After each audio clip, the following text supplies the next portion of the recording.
Amados irmãos, bom dia na paz do Senhor. Neste domingo iniciamos mais uma série de estudos da Palavra de Deus. Desta feita estudaremos sobre a Igreja do Senhor. No dia de hoje vamos fazer uma breve introdução deste tema, falando sobre o significado original da palavra igreja e também falando sobre o significado que esta palavra foi adquirindo ao longo do tempo.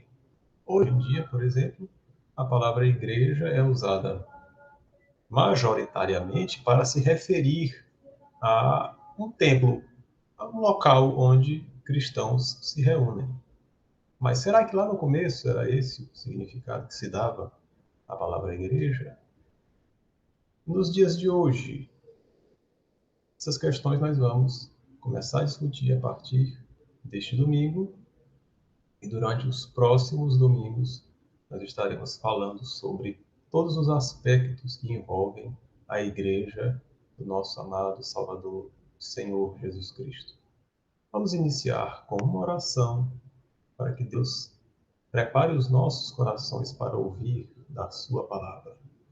Querido Deus, mais uma vez estamos reunidos, mesmo que distantes uns dos outros, mas o Senhor tem nos chamado para uma vida de comunhão, mesmo diante de uma situação de distanciamento social, mas o Senhor é a nossa luz e a nossa força, e nós confiamos no teu amor e no teu poder. Prepara os nossos corações para receber de bom grado a tua santa palavra, que possamos nessa manhã aprender de ti, por Cristo Jesus. Amém. Amados irmãos, este tema é um tema bem interessante. Ele é baseado na revista da CPAD do primeiro trimestre de 2007. Nós estamos fazendo uma releitura desta temática, que fala sobre a Igreja de Cristo. E, basicamente, no tema de hoje, vamos falar sobre o que é a Igreja, as suas dimensões e a sua organização. E, para isso, vamos começar com o nosso texto básico, que está no livro de Mateus, capítulo 16, e os versículos de 13 a 20. Mateus, capítulo 16, versículos de 13 a 20. O texto diz assim: Jesus foi para a região que fica perto da cidade de Cesareia de Filipe. Ali perguntou aos discípulos: quem o povo diz que o Filho do Homem é? Eles responderam: alguns dizem que o Senhor é João Batista, outros que é Elias, e outros que é Jeremias ou algum outro profeta. E vocês? Quem vocês dizem que eu sou? Perguntou Jesus. Simão Pedro respondeu: o Senhor é o Messias, o Filho do Deus vivo. Jesus afirmou: Simão, filho de João, você é feliz, porque esta verdade não foi revelada a você por nenhum ser humano, mas veio diretamente do meu Pai que está no céu. Portanto, eu lhe digo: você é Pedro, e sobre esta pedra construirei a minha igreja, e nem a morte poderá vencê-la. Eu lhe darei as chaves do reino do céu. O que você proibir na terra será proibido no céu, e o que permitir na terra será permitido no céu. Então Jesus ordenou que os discípulos não contassem a ninguém que ele era o Messias. E aqui nós começamos a nossa jornada, amados irmãos, pela lição de hoje, falando basicamente sobre, afinal de contas, o que é a igreja. Os estudiosos das Escrituras Sagradas identificam uma palavra grega, eklésia, que significa chamar alguém de algum lugar. Como assim? Nas cidades antigas, no mundo grego antigo e também entrando pelo mundo romano antigo, quando os líderes da cidade queriam fazer um anúncio à população, era tocado um sino, tocada uma trombeta, produzia-se um sinal sonoro e as pessoas sabiam que aquele sinal sonoro era uma convocação.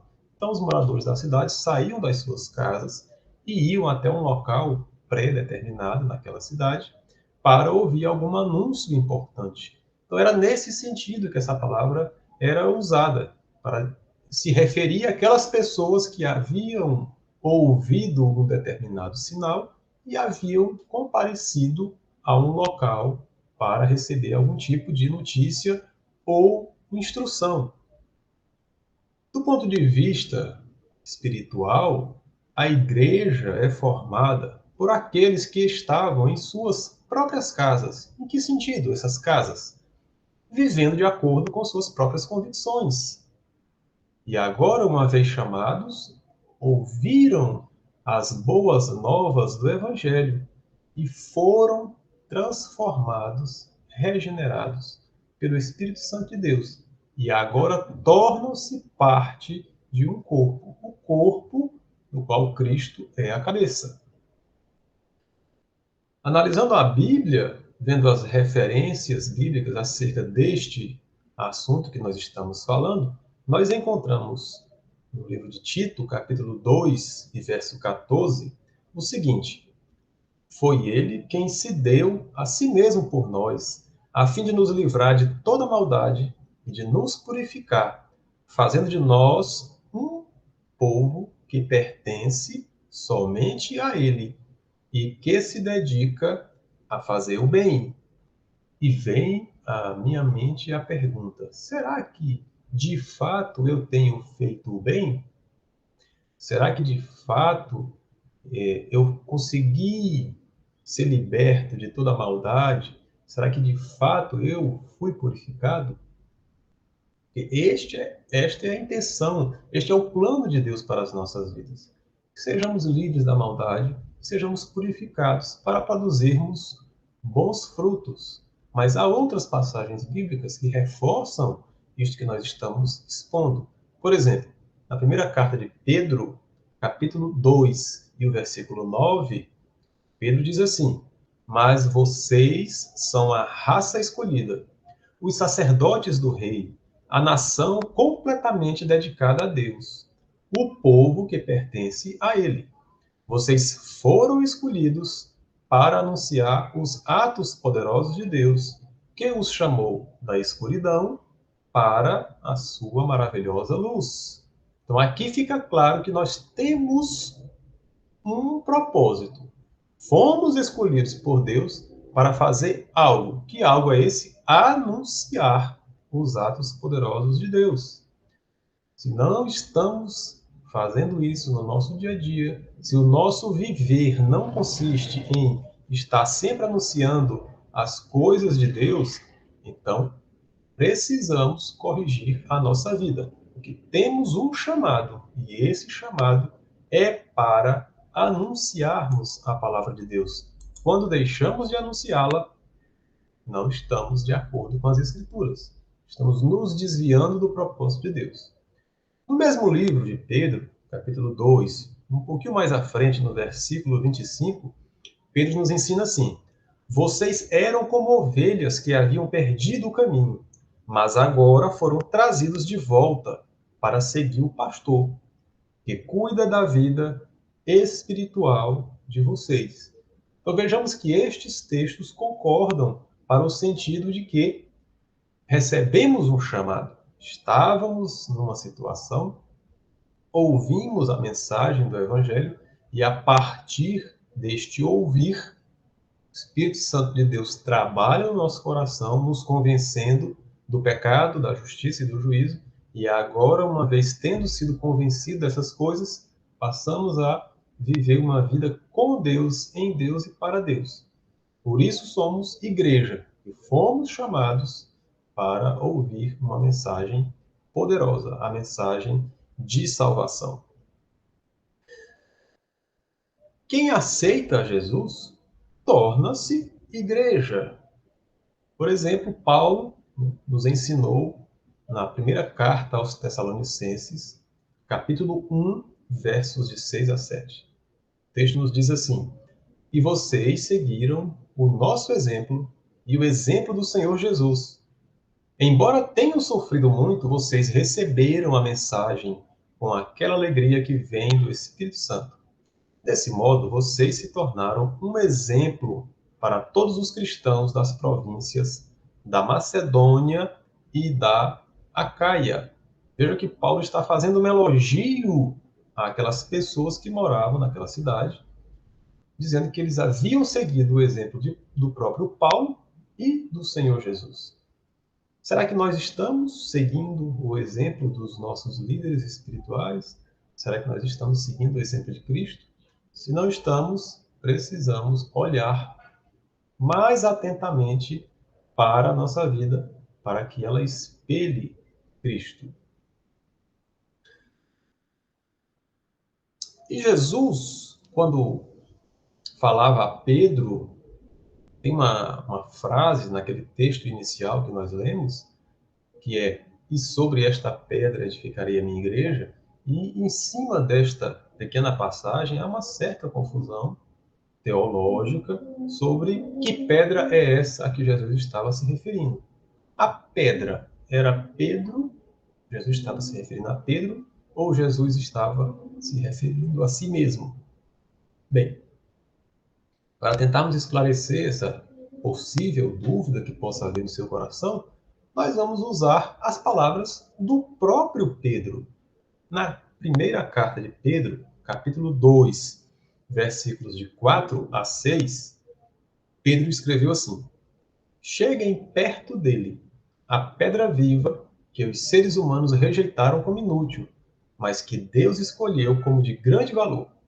Vocês também, como pedras vivas, deixem que Deus os use na construção de um templo espiritual, onde vocês servirão como sacerdotes dedicados a Deus.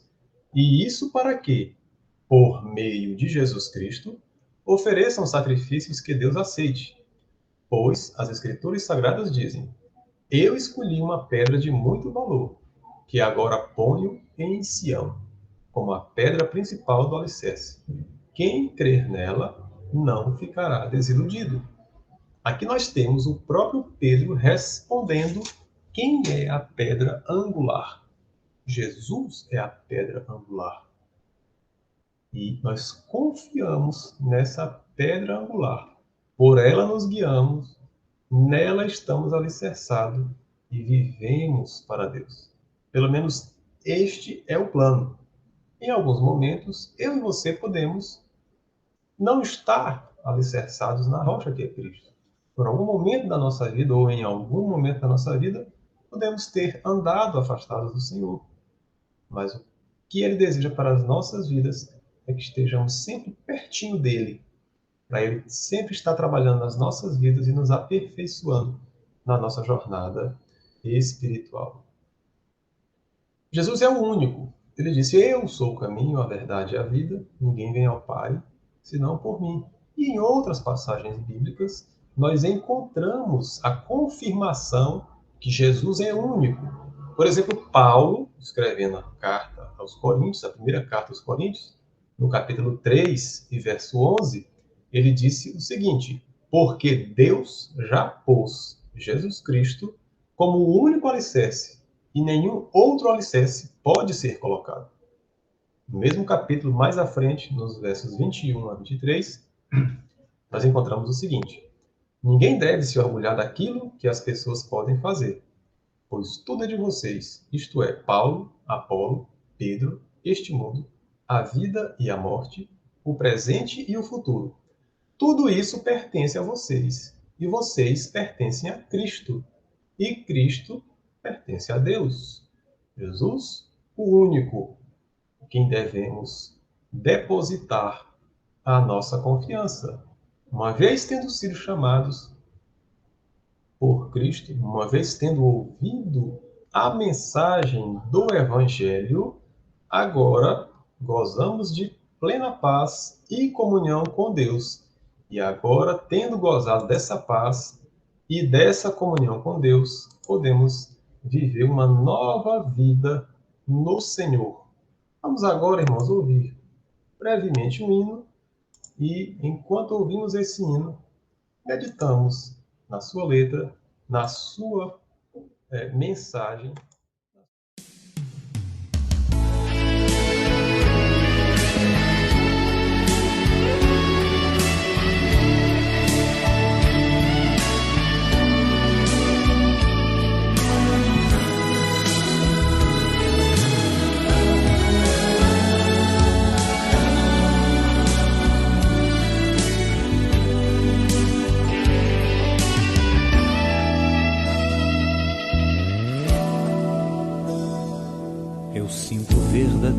espanto no meu coração em constatar que o Evangelho já mudou. Quem ontem era servo agora acha-se Senhor e diz a Deus como Ele tem que ser. Mas o verdadeiro Evangelho exalta a Deus. Ele é tão claro como a água que eu bebi, e não se negocia a sua essência e poder. Se camuflado a excelência perderá. O Evangelho é que desvenda aos nossos olhos e desamarra todo nó que já se fez. Porém ninguém será liberto sem que clame, arrependido aos pés de Cristo, o Rei dos Reis.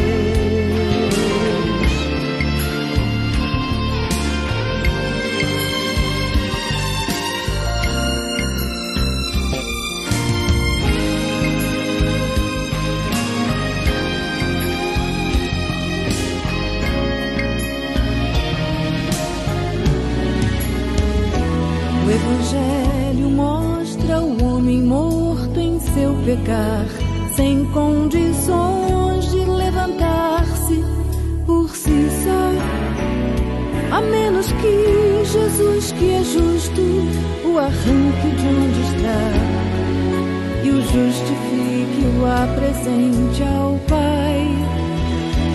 Mostra ainda a justiça de um Deus que é bem maior que qualquer força ou ficção, que não seria injusto se me deixasse perecer, mas soberano em graça me escolheu. E é por isso que não posso me esquecer, sendo seu servo não lhe digo o que fazer, determinando ou marcando hora para acontecer o que sua vontade mostrará.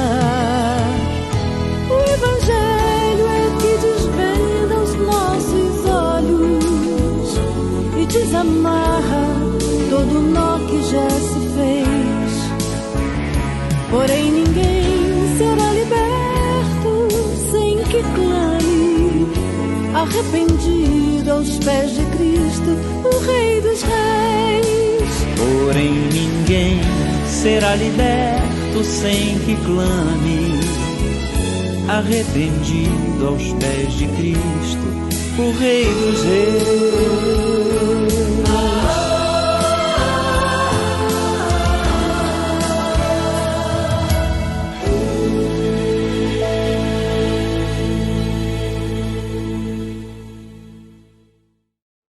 Glória a Deus por isso, irmãos. Ninguém será liberto sem que clame arrependido aos pés de Cristo, o Rei dos Reis. E você tem essa convicção que Jesus Cristo é o seu Senhor, glorifique a Deus, agradeça a Deus pela oportunidade de servi-lo e sejamos todos nós diligentes em anunciar o Evangelho, porque muitos ainda não ouviram e muitos ouviram, mas não deram a devida atenção. Cabe a nós insistir, continuar anunciando. E o Espírito Santo de Deus é quem vai fazer a obra na vida das pessoas. Precisamos crer no poder restaurador do nosso Deus. Amados irmãos, vamos falar agora um pouco sobre as dimensões da igreja. E quando falamos nas dimensões da igreja, por tabela, consequentemente, falamos também sobre os significados que esta palavra tem nos dias de hoje. A maioria das pessoas, quando ouve falar a palavra igreja, imagina logo o endereço físico, o local em que está construída uma dada edificação, e naquele local algumas pessoas cristãs se reúnem para adorar a Deus. Você chega num bairro e pergunta sobre o supermercado, a casa de alguém, se for próximo a um templo, vão dizer assim, fica próximo à igreja tal. Então, esse é o significado que nós damos, as pessoas em geral dão à palavra igreja nos dias de hoje. Mas essa palavra tem múltiplos significados. Por exemplo, cada um de nós é uma igreja. Em que sentido?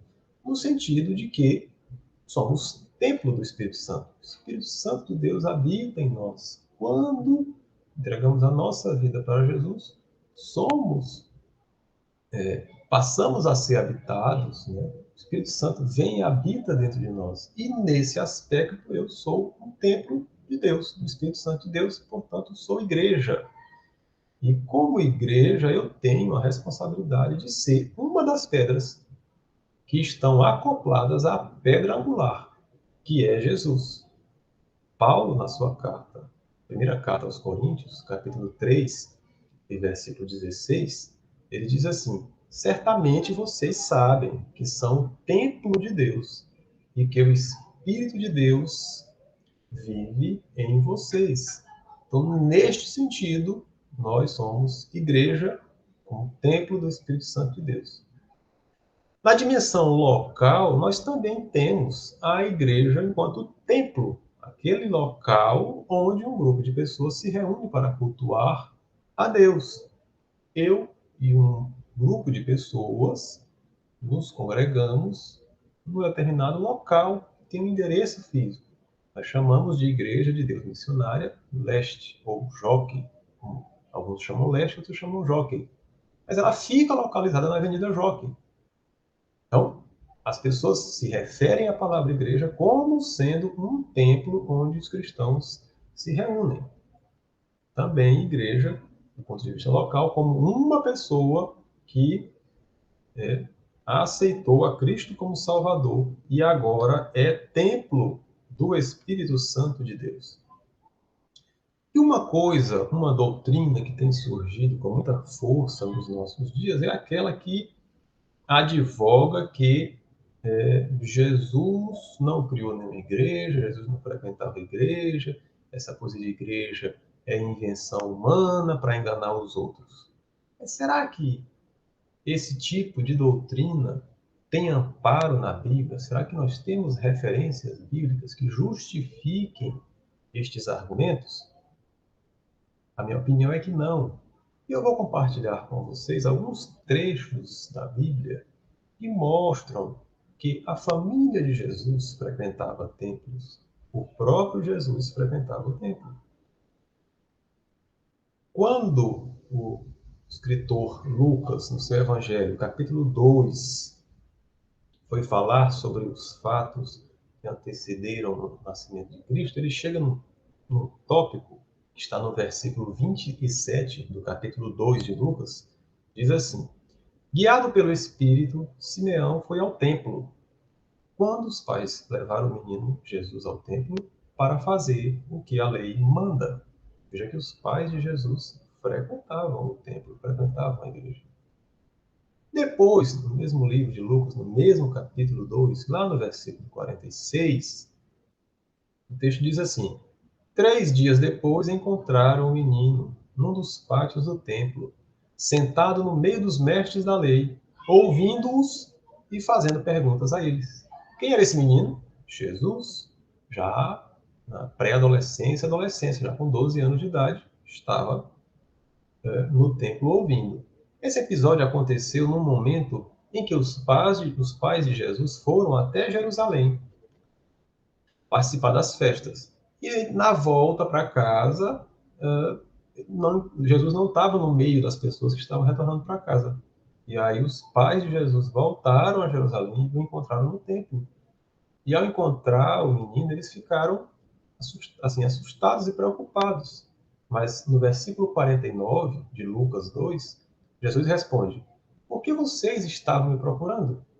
Não sabiam que eu devia estar na casa de meu pai? Durante todo o seu ministério, Jesus sempre esteve nas sinagogas e nos templos. No Evangelho de João, capítulo 18, que no versículo 19, quando Jesus foi interrogado pelo sumo sacerdote, ele respondeu o seguinte: eu sempre falei a todos publicamente, ensinava nas sinagogas e no pátio do templo, onde o povo se reúne, e nunca disse nada em segredo. Estes textos bíblicos citados mostram claramente que Jesus frequentava-se em igreja, frequentava-se no templo, e esses argumentos que usam hoje para tentar enfraquecer o povo de Deus, enfraquecer o rebanho de Deus, são argumentos que não se acomodam às Sagradas Escrituras, não encontram amparo na Bíblia.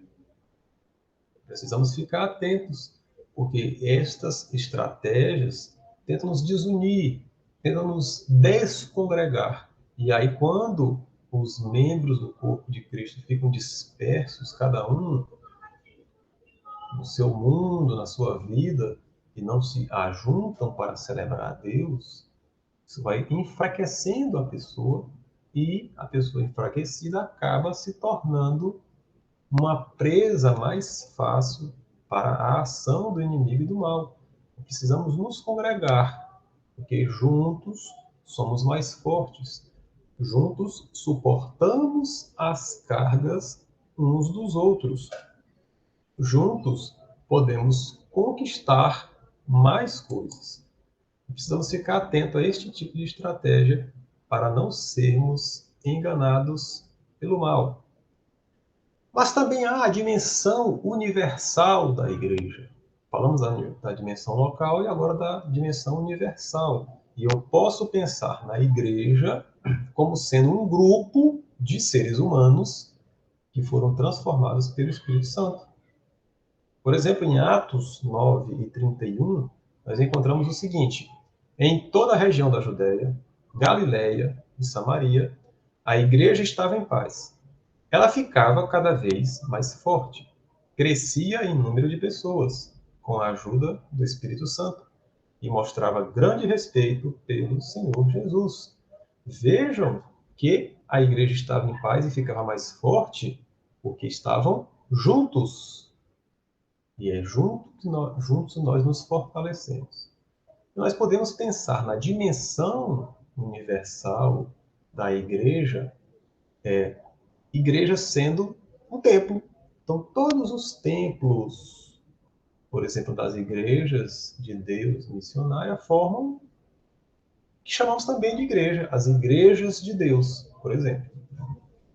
Então, tem esses aspectos importantes que precisamos separar, o aspecto local e o aspecto universal, e dentro de cada um deles, dentro do aspecto local, eu sou igreja, eu sou o templo do Espírito Santo, e eu, juntamente com outras pessoas, me congrego em um determinado endereço físico, que é o templo, que nós também chamamos de igreja.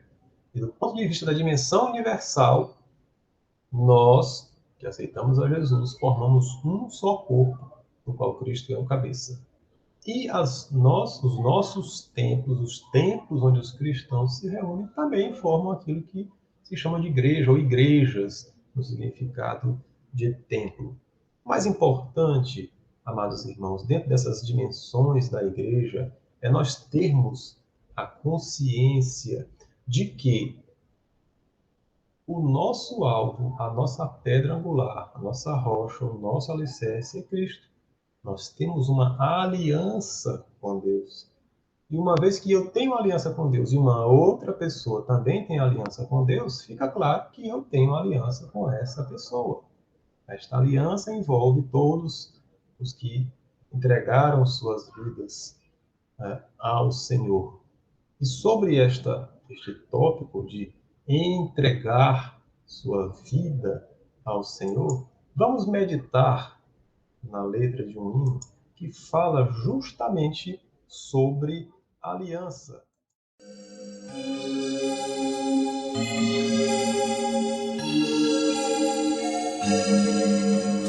Como é precioso, irmão, estar bem junto a ti, e juntos lado a lado andarmos com Jesus e expressarmos o amor que um dia Ele nos deu pelo sangue do Calvário. Sua vida trouxe a nós a aliança do Senhor. Eu tenho com você, não existem mais barreiras em meu ser. Eu sou livre pra te amar, pra te aceitar e para te pedir, perdoa-me, irmão. Eu sou um com você no amor do nosso Pai. Somos um no amor de Jesus. Eu sou um com você no amor do nosso Pai. Somos um no amor de Jesus. Aliança do Senhor, eu tenho com você. Não existem mais barreiras em meu ser.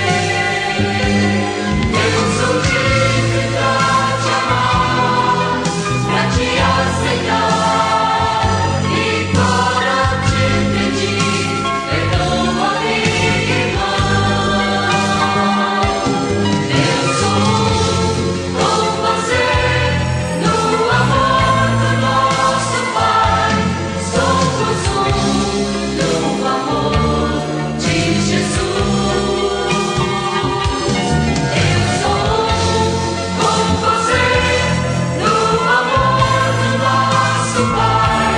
Somos um no amor de Jesus. Somos um no amor de Jesus. Somos um no amor de Jesus. Somos um no amor de Jesus.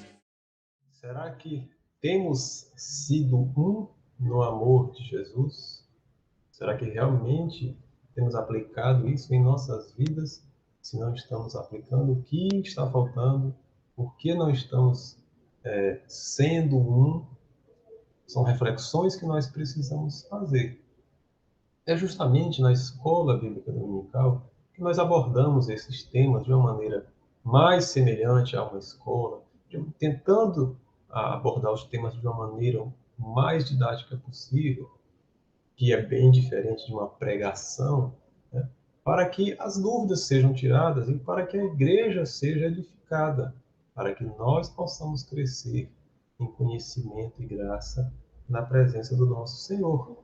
Nós fomos chamados para viver em união, em comunhão uns com os outros. Mas sempre tem aquela semente de amargura, aquela semente de inimizade que tenta crescer no nosso meio, e é normal que isso aconteça, mas precisamos estar atentos para o primeiro sinal, nas primeiras folhinhas que surgirem dessas sementes de inimizade. Nós estamos atentos para eliminá-las, para que no nosso meio habite a plena e graciosa paz do nosso Deus. Mantenhamos, amados irmãos, comunhão permanente e constante uns com os outros. Na Bíblia nos ensina que o apóstolo Paulo disse assim: se possível, no que depender de vocês, tenham comunhão e paz com todos.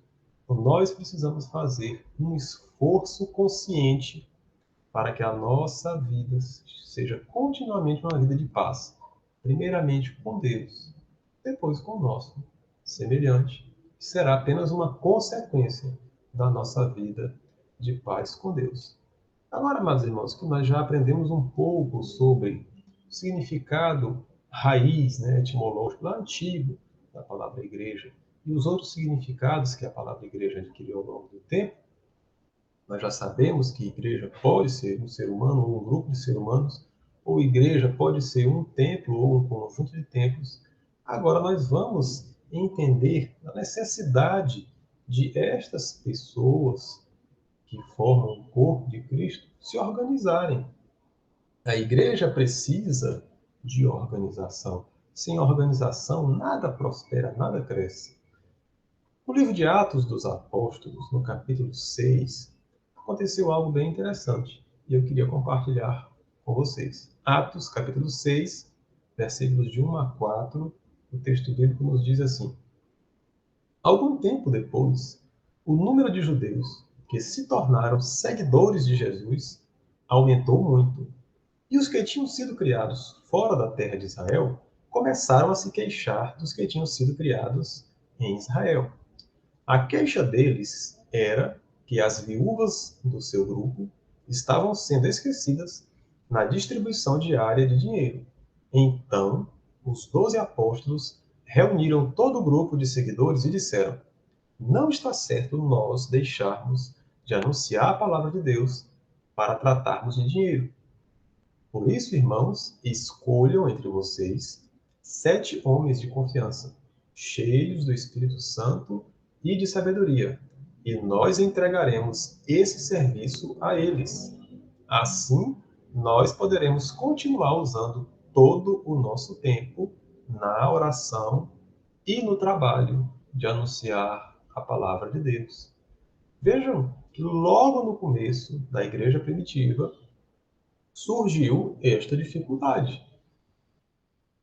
Um grupo de pessoas que havia nascido na condição de judeu e um grupo de pessoas que não havia nascido na condição de judeu. Então havia uma certa rixa entre esses dois grupos, os judeus e os gentios. E aí, diante dessa dificuldade de relacionamento, essa queixa chega aos apóstolos, aos 12, e eles se preocuparam, porque cabia a eles anunciar o evangelho, anunciar a palavra de Deus. E aquela questão da distribuição dos recursos, que naquele momento não estava sendo feita da maneira que deveria ser feita, havia uma certa dificuldade em gerenciar essas coisas. Então os apóstolos disseram: olha, nós não podemos parar de fazer a obra do Senhor, nós não podemos parar de anunciar o evangelho para resolver essas questões. Então eles disseram para a igreja: vamos ver, dentre as pessoas que estão na comunidade, um grupo de pessoas, no caso aqui 7 pessoas de confiança, e aí tem os requisitos, né? Homens de confiança, cheios do Espírito Santo e de sabedoria. Então, dentre aquela comunidade, as pessoas que atendessem a estes critérios, confiança, cheios do Espírito e cheios de sabedoria, essas pessoas seriam designadas para cuidar das finanças daquela comunidade, daquela igreja. E uma comunidade, um grupo de pessoas qualquer, independentemente de ser um grupo religioso ou não, quando um grupo de pessoas se reúne em torno de um objetivo comum, é preciso que uma parte delas, pelo menos, realize o trabalho administrativo. Senão a coisa ou não vai crescer, ou vai crescer de maneira trabalhada, de maneira esquisita, né? Quando você vai fazer uma edificação, uma casa ou um muro, é preciso que, desde o alicerce, as coisas venham sendo construídas de maneira bem alinhada. Se você fizer uma construção e ela começar a se entortar lá da base, certamente você vai ter muitos problemas com essa estrutura. E aí vem a importância da administração. Com as instituições religiosas, isso não é diferente. Para você construir ou alugar um prédio para funcionar os cultos, é preciso organização. Se for para construir, é preciso arrecadar recursos. E se for mantido por meio de aluguel, é preciso também arrecadar os recursos para custear as despesas de aluguel, água, luz, telefone, enfim. Toda associação, todo grupo de pessoas que tem um objetivo comum e se reúnem em algum local, elas precisam, né, responder algumas questões de ordem financeira, de ordem organizacional. E isso é feito com planejamento. Né? As instituições no Brasil, as associações, por exemplo, são instituições autorregulamentadas. Elas mesmas criam as suas próprias regras de funcionamento de acordo com os limites que a lei impõe. E para que essas organizações funcionem bem, é preciso que elas, desde a base, tenham uma estrutura bem sólida, senão vai ser uma coisa bem capenga. Mas sabemos da importância da organização administrativa das igrejas, mas não podemos nos esquecer que a principal função da igreja é anunciar o evangelho, ajudar os mais necessitados e permanecer separada, permanecer santa. E alguém pode dizer, não, como é que você pode justificar esse seu argumento? Eu vou citar duas passagens bíblicas. A primeira está em Marcos, capítulo 16, versículo 15. O próprio Jesus disse: vão pelo mundo inteiro e anunciem o evangelho a todas as pessoas. O próprio Jesus. Então, aquela primeira frase que eu pronunciei, anunciar o evangelho, está aqui em Marcos 16 e 15, o próprio Jesus nos mandando anunciar o evangelho. E as outras duas que eu citei, nós encontramos no livro de Tiago, capítulo 1, versículo 27. Tiago escreveu assim: para Deus, o Pai, a religião pura e verdadeira é esta: ajudar os órfãos e as viúvas nas suas aflições e não se manchar com as coisas más deste mundo. Aqui estão as duas coisas que estavam faltando: ajudar os órfãos e as viúvas e não se contaminar. Não se contaminar é permanecer santo, separado, para fazer a obra do Senhor. Também, amados irmãos, não é só a questão administrativa da igreja, tem também a questão ministerial. A igreja, enquanto organização religiosa, precisa de pessoas cujas vidas sejam dedicadas ao nobre serviço de cuidar das pessoas. Esta tarefa, em geral, ela é coordenada por um líder, que recebe o nome de pastor, de padre, enfim, são vários nomes que dão, bispo, presbítero, dependendo da instituição religiosa, dá-se um nome ao líder espiritual. E dependendo da organização religiosa, há diferentes distribuições hierárquicas dentro de um ministério. Isso depende de cada organização. Mas o objetivo destas distribuições hierárquicas, elas são sempre no sentido de otimizar a prestação de cuidados espirituais, de cuidados físicos e de cuidados emocionais às pessoas. Tanto as pessoas que frequentam aquela comunidade, como as pessoas que não frequentam. A igreja não deve trabalhar só para si, para seus próprios membros, mas deve principalmente dar o exemplo, anunciando o evangelho para os que estão fora e cuidando das pessoas que estão fora. Porque se nós só cuidarmos dos que estão dentro, não estamos fazendo nada demais. Lembremos da parábola do bom samaritano neste tópico. E há um outro aspecto, que é o aspecto espiritual, e este o próprio Deus se encarrega de capacitar os vários membros da igreja para que cada um receba um dom e este dom seja usado no serviço da casa do Senhor. Por exemplo, no livro de Efésios, capítulo 4, e versos de 11 a 13, nós encontramos: foi ele quem deu dons às pessoas. Ele escolheu alguns para serem apóstolos, outros para profetas, outros para evangelistas e ainda outros para pastores e mestres da igreja. Ele fez isso para preparar o povo de Deus para o serviço cristão, a fim de construir o corpo de Cristo, que é a igreja. Desse modo, todos nós chegaremos a ser um na nossa fé e no nosso conhecimento do Filho de Deus.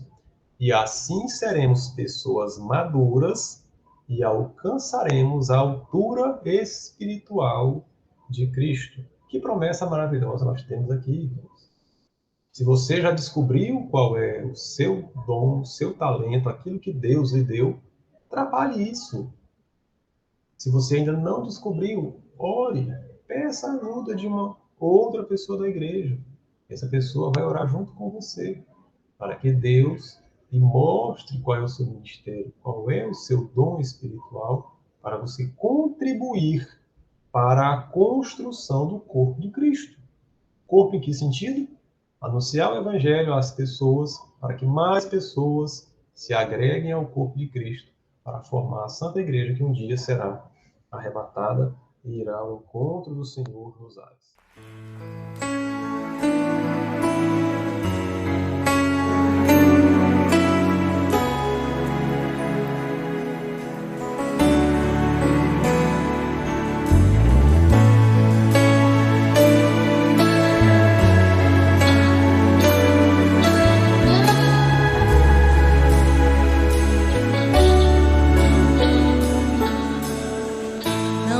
Seduz toda a glória do mundo, não me entrego à honra dos homens. O que importa pra mim é ser teu amigo, Senhor. Tua palavra em mim eu guardei, pra que não possa pecar contra ti. Se nos altares da terra eu subir, o teu nome eu glorificarei. Os dons que eu recebi, talentos que há em mim, são para te adorar, são para te servir. Tudo que eu pensar, tudo que eu fizer, será pra te adorar, será pra te servir.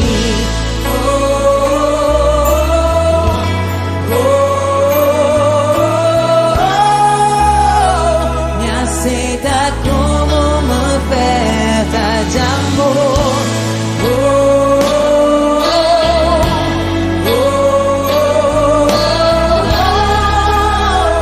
Me aceita como uma oferta de amor. Tua palavra em mim eu guardei, pra que eu não possa pecar contra ti. Se nos altares da terra eu subir, o teu nome eu glorificarei. Os dons que eu recebi, talentos que há em mim, são para te adorar, são para te servir. Tudo que eu pensar, tudo que eu fizer, será pra te adorar, será pra te servir.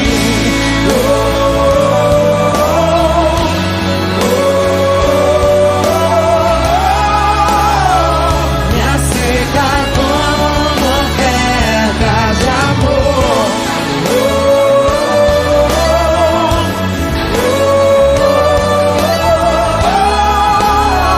Me aceita como uma oferta.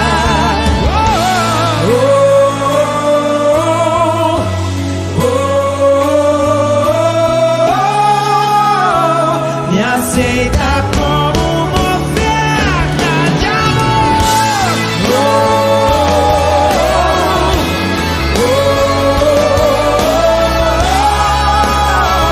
Me aceita como uma oferta.